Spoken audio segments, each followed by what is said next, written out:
Bismillahirrahmanirrahim. Assalamualaikum warahmatullahi wabarakatuh. Innal hamdalillah nahmaduhu wa nasta'inuhu wa nastaghfiruh wa na'udzu billahi min shururi anfusina wa min sayyiati a'malina.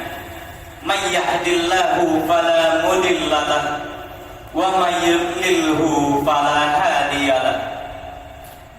Asyhadu an la ilaha illallah wa asyhadu anna Muhammadan abduhu wa rasuluh alladzi la nabiyya ba'da. Allahumma shalli ala Muhammad wa ala alihi wa ashabihi ajma'in. Amma ba'd. Qala Allah Ta'ala fil Qur'anil Karim, a'udzu billahi minasy syaithanir rajim. Bismillahirrahmanirrahim. Ya ayyuhalladzina amanu taqullaha haqqa tuqatih wa la tamutunna illa wa antum muslimun. Wahai orang-orang yang beriman, bertakwalah kamu kepada Allah sebenar-benar takwa kepadanya, dan janganlah kamu mati kecuali dalam keadaan muslim. Jamaah hadirin rahimahumullah, yang pertama-tama dan yang paling utama, mari kita panjatkan rasa syukur kita kepada Allah Subhanahu wa Ta'ala, yang mana atas nikmatnya, atas karunia-Nya, kita masih diberi kesempatan dan kelampangan waktu untuk melaksanakan sholat tarawih berjamaah, dan juga kita masih diberi kesempatan waktu untuk bertemu lagi dengan bulan suci Ramadan, yang mana adalah bulan yang paling kita rindukan, bulan yang paling kita impikan.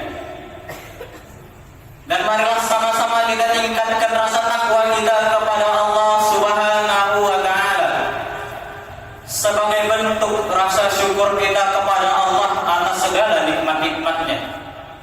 Sebab tak bisa kita hitung sudah berapa banyak nikmat yang telah Allah beri kepada kita. Walau lautan kita jadikan sebagai tintanya, dedaunan kita jadikan sebagai lembarannya, dan ranting-ranting kita jadikan sebagai pena, tidak akan cukup untuk menghitung nikmat yang telah Allah beri kepada kita. Jadi dengan meningkatkan rasa takwa kita kepada Allah Subhanahu wa Ta'ala adalah salah satu cara untuk mensyukuri nikmat-nikmatnya. Dan salawat berangkaikan salam selalu tercurahkan kepada baginda Rasulullah sallallahu alaihi wasallam. Allahumma shalli wa sallim wa barik alaihi, yang mana telah membawa kita dari zaman jahiliyah hingga ke zaman yang terang benderang dan modern seperti sekarang ini.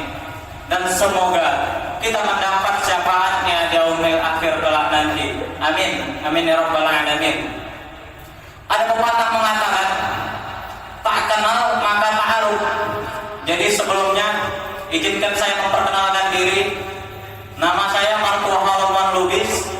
Saya siswa kelas 11 dari SMA Muhammadiyah 21 Kota Tebing Tinggi, dan akan mengisi tausiah pada malam hari ini. Jamaah hadirin rahimakumullah, Allah berfirman dalam Al-Quran surah Al-Imran ayat 133 yang bunyinya, A'udzu billahi minasy syaithanir rajim. Bismillahirrahmanirrahim. Wasari'u ila maghfiratin min rabbikum wa jannatin 'arduha as-samawati wal ardh u'iddat lil muttaqin. Yang artinya, dan bersegeralah kamu minta ampun kepada Tuhanmu dan mendapatkan surga yang luasnya seluas langit dan bumi, yang disediakan bagi orang-orang yang bertakwa. Di dunia ini tak ada manusia yang tak pernah lepas dari kesalahan dan kekhilafan. Karena sesungguhnya manusia yang mulia itu bukan manusia yang tidak pernah melakukan kesalahan dalam hidupnya, tapi manusia yang mulia itu adalah manusia yang ketika ia berbuat dosa, bermaksiat, jauh dari Allah Subhanahu wa taala, ia terus memperbaiki dirinya dan mendekatkan diri kembali kepada Allah Subhanahu wa taala. Itulah konsep manusia mulia yang seharusnya. Jadi adapun tema tausiah kita pada malam hari ini adalah taubat meningkatkan kualitas diri. Jamaah hadirin rahimakumullah. Kalau secara bahasa, taubat artinya adalah rujuk atau kembali. Kembali di sini maksudnya adalah kembali dari jalan yang jauh dari Allah Subhanahu wa taala, kemudian mendekatkan diri kepada Allah Subhanahu wa taala. Jadi kalau singkatnya secara bahasa, taubat adalah mendekatkan diri kembali kepada Allah Subhanahu wa taala. Sedangkan kalau secara istilah, para ulama setuju bahwa arti taubat adalah mensucikan diri. Dan taubat ini ada jenis-jenisnya. Yang pertama, menyesal. Maksud menyesal adalah ia telah berjanji kepada dirinya bahwa ia tidak akan mengulangi dosa yang sama lagi. Itu adalah konsep menyesal. Lalu yang kedua, firar. Firar adalah tindakan atau gerakan yang dilakukan seseorang untuk menghindari dosa. Ketika dia diajak untuk berbuat maksiat, berbuat buruk, berbuat dosa, ia melakukan tindakan untuk menghindari sebuah perbuatan yang mengandung dosa. Yang ketiga, inabat. Inabat ini adalah orang-orang yang ketika ia padahal tidak berbuat dosa, tidak berbuat buruk, tidak zalim kepada orang, namun senantiasa meminta ampunan kepada Allah Subhanahu wa taala. Sama halnya kayak Nabi Muhammad. Nabi Muhammad setiap harinya senantiasa meminta ampunan kepada Allah Subhanahu wa taala. Dalam taubat ini hukumnya adalah wajib. Para ulama sepakat akan hal ini. Didasari dalam Al-Qur'an surah An-Nur dan At-Tarim yang artinya, dan bertaubatlah kamu kepada Allah, wahai orang-orang yang beriman, agar kamu beruntung. Dan juga dalam Al-Quran surah At-Tarim yang artinya, wahai orang-orang yang beriman, taubatlah kamu semurni-murninya kepadanya, dan semoga Allah mengampuni dosa-dosamu dan memasukkanmu ke dalam surga yang di bawahnya mengalir aliran sungai. Jadi sebagai manusia diwajibkan bagi kita untuk bertaubat. Nggak peduli itu apa kita berbuat dosa hari ini atau tidak. Karena kadang tanpa kita sadari kita telah menyakiti hati seseorang, padahal kita tidak sadar. Jadi tidak ada alasan untuk tidak bertaubat. Ada juga penyebabnya kenapa kita harus bertaubat. Yang pertama, taubat menimbulkan taufik dalam ibadah kita. Dosa yang kita punya, dosa yang kita perbuat, itu dapat menghalangi ibadah kita. Jadi dengan bertaubat adalah salah satu cara agar ibadah yang kita kerjakan diterima oleh Allah Subhanahu wa taala. Yang kedua, agar ibadah kita diterima oleh Allah Subhanahu wa taala, taubat ini kedudukannya hanya sebagai tambahan dari taubat kita.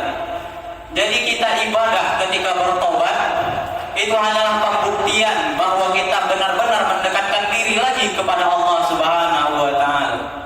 Ibaratkan penagih utang. Penagih utang nggak bakal mau dibayar uang tambahan kalau belum dibayar dasarnya. Jadi seperti itulah kedudukan taubat. Selain ada jenis-jenisnya, taubat ini juga ada syarat-syaratnya. Yang pertama, menurut Imam Al-Ghazali ada 3. Yang pertama, ia telah menyesal apa yang telah ia perbuat selama di dunia. Yang kedua, ia sadar bahwa pedihnya siksa dari Allah Subhanahu wa taala. Dan yang ketiga, ia sadar bahwa dirinya lemah, kurang akan menghadapi perbuatan yang mengandung dosa.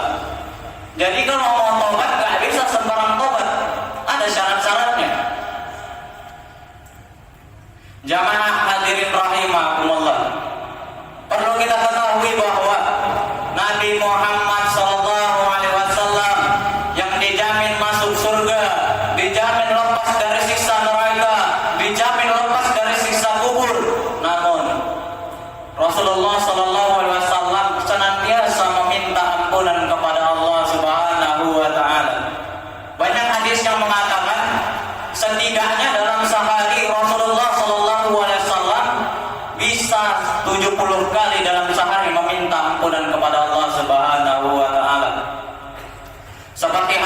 diriwayatkan oleh Imam Bukhari dari Abu Hurairah radhiyallahu anhu, yang artinya Rasulullah sallallahu alaihi wasallam bersabda, setidaknya aku meminta ampun kepada Allah dalam sehari 70 kali.